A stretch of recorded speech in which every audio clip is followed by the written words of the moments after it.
They looked at the most successful men and women of the world, and one of the things they all had in common was a routine. They are obsessed with their routine. They don't have a gap of wasted time in their routine. No one can live without a routine.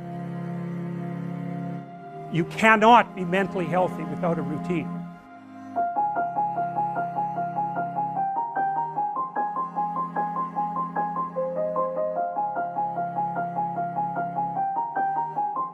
So I can tell you a little bit about how to use schedules effectively. First thing I would say is that you should develop a long-term plan. You have to set up your long-term vision. To have some vision of the good towards which you're working, and some vision perhaps of the hell that you're avoiding. And then I would say, once you set up that vision so that you know how to orient yourself,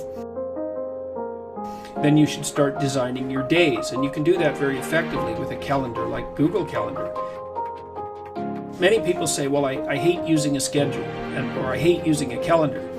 And what I would say about that is that if you hate using a schedule or a calendar, then you're probably using it wrong. What you're doing is using the calendar as an external tyrant that's telling you what you should do if you were going to be a conventionally good person each day. So you load yourself up with, we'll say, arbitrary responsibilities. But that's not really how you should use a schedule.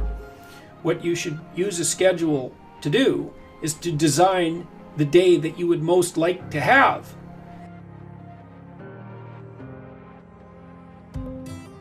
I also remember Warren showing me his calendar. I had every minute packed, and I thought that was the only way you could do things. And the fact that he is so careful. Let's see this.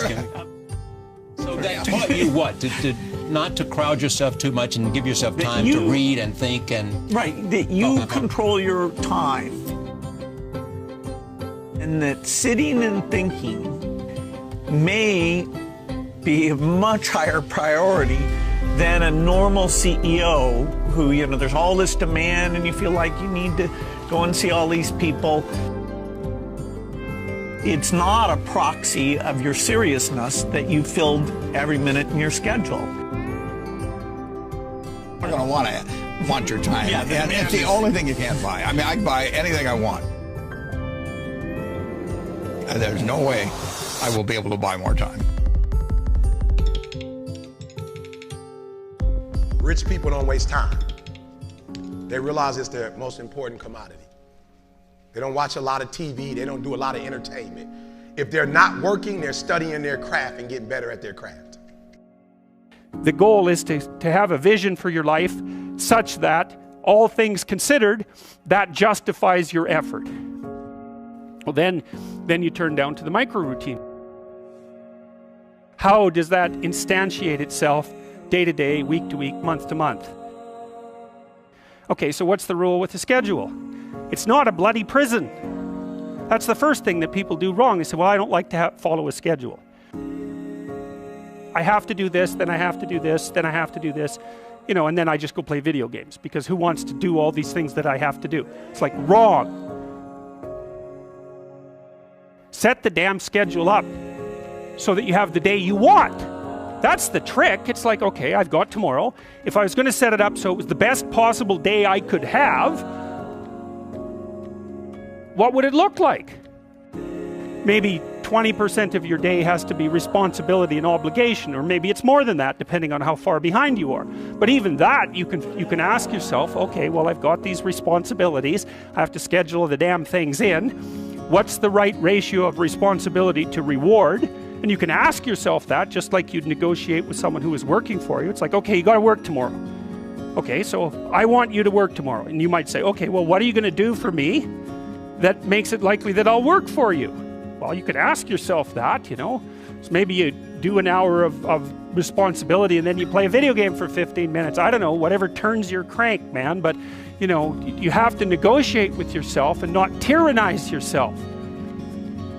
Like you're negotiating with someone that you care for, that you would like to be productive and have a good life. And And that's how you make the schedule. It's like, and then you look at the day and you think, well, if I had that day, that'd be good.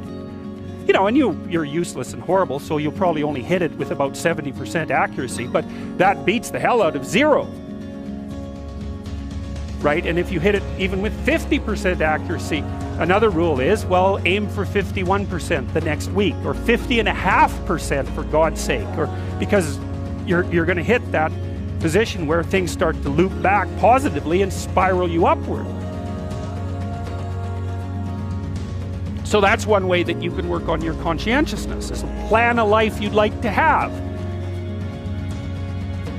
So you can put in all sorts of things in there you want to do and that would be good for you.